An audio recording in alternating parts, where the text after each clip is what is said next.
감사합니다.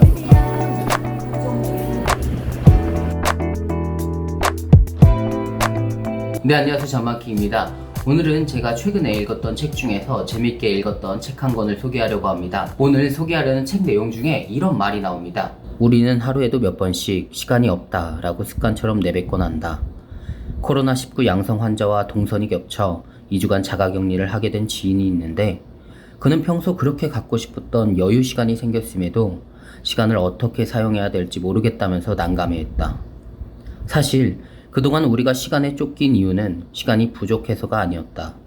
즉, 여유 시간의 문제가 아니라 무엇을 할지 하지 않을지 결정하고 시간을 쪼개 관리하는 능력이 부족할 뿐이었다. 그러니 시간을 조금만 효율적으로 활용하면 누구나 사업과 본업을 병행하는 엔잡러가 될 수 있다. 저는 최근에 나만의 사업을 하겠다고 정말 열심히 한다고 나름 열심히는 하고 있는데 그렇게 열심히 한다는 핑계로 책을 볼 시간이 없어 이런 말들을 계속하면서 책을 가까이 하지 않았거든요. 근데 최근에 이 책을 읽고 좀 많이 반성하게 됐습니다. 저를 반성하게 도와준 오늘의 책, 나는 당신이 엔잡러가 되었으면 좋겠습니다 입니다. 이 책의 저자는 현재 3년 만에 연매출 20억의 사업을 만들어서 운영하고 있고, 그리고 또 유튜브 채널 대두TV를 운영하고 계시는 사업가입니다. 저도 가끔 대두TV 채널에서 올라오는 영상들을 많이 참고해서 제가 사업하고 있는 거나 그리고 공부하는 데 있어서도 많은 도움이 됐었거든요. 그래서 그런지 제가 이 책을 읽으면서도 그 대표님이 왜 그렇게 말씀하셨고 또 영상들은 왜 그렇게 나왔는지, 이 책에 이제 또 구체적인 사업 내용들도 있어가지고 그런 내용들을 좀 읽다 보니까 되게 이 대표님은 이렇게 과정을 거치면서 사업을 진행하셨구나 라는 걸 알게 되어가지고 되게 흥미롭게 읽었습니다. 이 책에서는 저자가 연매출 20억을 달성할 수 있었던 아이템부터, 그리고 어떻게 지금까지 사업을 운영하고 있고 그리고 앞으로는 어떻게 사업을 운영해 나갈지에 대해서도 구체적으로 나와 있습니다. 저도 그걸 보면서 내 사업에는 이런 걸 한번 적용해 볼까? 이런 거는 지금 바로 사용해도 정말 좋은 방법이겠구나 라는 것들을 많이 얻을 수 있었습니다. 그리고 여기 책 제목에 엔잡러라는 말이 나오거든요. 그래서 저는 이 엔잡러라는 게 단순히 본업을 가지고 있고 직장이든 어떤 사업이든 본업을 가지고 있고 그 다음에 아르바이트나 유튜브 같은 이런 다른 수익 수단을 여러 개 가지고 있는 거를 엔잡러라고 생각했는데, 근데 책 내용을 쭉 읽다 보니까 엔잡러라는 게 그런 내용도 제가 아까 말씀드린 그런 내용도 있겠지만 이렇게 해석도 할 수 있겠구나 라는 거를 저도 한번 다시 생각해보는 계기가 되었습니다. 그리고 책에 또 이런 내용이 나오더라고요. 사실 엔잡러가 되는 건 그리 어렵지 않다. 사업이든 유튜브든 아르바이트든 일단 시작하면 된다. 그런데 문제는 여유 시간을 잘 관리하지 못해 도태되는 사람들이다. 이유를 들어보면 참 핑계도 가지각색이다.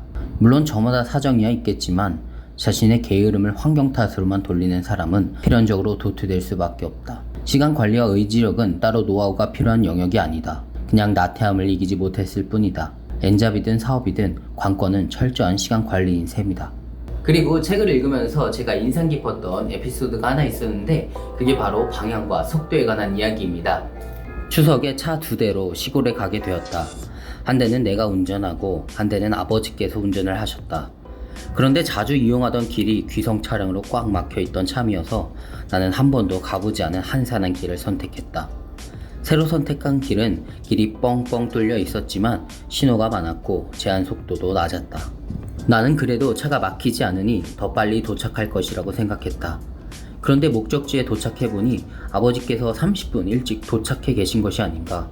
어떻게 이렇게 빨리 오셨는지 묻자 아버지께서는 대수롭지 않은 표정으로 대답하셨다. 속도가 느리다고 도착 시간까지 늦는 건 아니란다. 네가 온 길은 정체되지 않았지만 빙 돌아오는 길 아니었니? 내가 온 길은 도착지까지 거의 일직선이었기 때문에 조금 막혀도 더 빠르게 올 수 있었단다.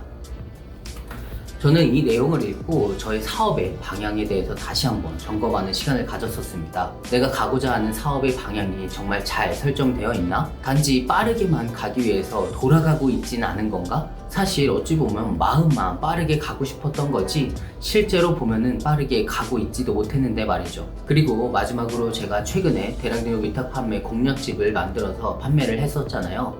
그게 1시간도 채 안 돼서 300만 원의 수익을 만들었습니다. 이건 물론 절대 자랑하는 게 아닙니다. 제가 이 얘기를 하는 이유는 제가 1시간에 이 300만 원을 벌었다는 이야기가 아니라 제가 이 300만 원을 만들기까지 시간을 어떻게 썼는지, 어떤 방법으로 나의 일주일을 활용했는지에 대해서 사실 이 책에 다 나와 있더라고요. 사실 책을 읽으면서 이 시간 관리하는 방법이나 또 계획을 짜는 방법들, 이건 내가 하는 거였는데 라면서 들킨 것 같은 느낌이었고, 근데 알고 보니까 사실 나만 몰랐던 거지 원래 다 있던 방법이더라고요. 그런데 약 일주일 정도 만에 제가 그 공략집 150페이지에 달하는 그 공략집을 쓸 수 있었던 이유는 제가 그만큼, 저도 오전 오후에 엄청 바쁘거든요. 근데 그 오전 오후 시간에 일도 보고 나름 또 계획도 짜고 그 시간 관리를 분배해서 내가 새벽에 이런 일들을 하고 또 돌아와서는 이런 일들을 하고 그 다음에 공략집을 이런 내용들을 또 채우고 이런 것들을 구체적으로 적다 보니까 정말 그 짧은 시간 안에 제가 공략집을 완성할 수 있었던 것 같습니다. 그리고 이 책의 마지막 부분에 나오는 시간관리 매트릭스라는 그 내용을 토대로 저도 다시 한번 내가 이런 부분은 조금 더 잘했으면은 조금 더 시간을 더 효율적으로 썼을 수 있겠구나 라는 생각도 들고, 왜 빨리 알지 못했나 이런 좀 아쉬움도 있었습니다. 그리고 마지막으로 제가 오늘 이야기하고 싶었던 건, 나는 내가 좋아하는 거 한다고 하고 있지만 사실 그거에 너무 얽매여 있지는 않았나, 그리고 그게 세상의 전부라고 믿고 너무 뒤도 돌아보지 않고 달리지만은 않았는지, 그래서 나의 이 소중한 시간들을 잘못 활용하고 있었지는 않았는지를 저에게 그리고 대표님들에게 조금 한번 이야기해보고 싶었습니다. 만약에 이런 고민을 하고 계시는 분들이라면, 그리고 내 사업이 정말 옳은 방향으로 가고 있는 게 맞나 라는 점검할 시간을 한번 가져보고 싶으신 대표님들이라면은 오늘 리뷰한 나는 당신이 엔잡러가 되었으면 좋겠습니다가 조금은 도움이 되지 않을까 생각합니다. 영상 끝까지 봐주셔서 감사하고 오늘도 어제보다 더 성장한 하루가 되셨기를 바랍니다. 감사합니다. 그리고 저 사인도 받았어요.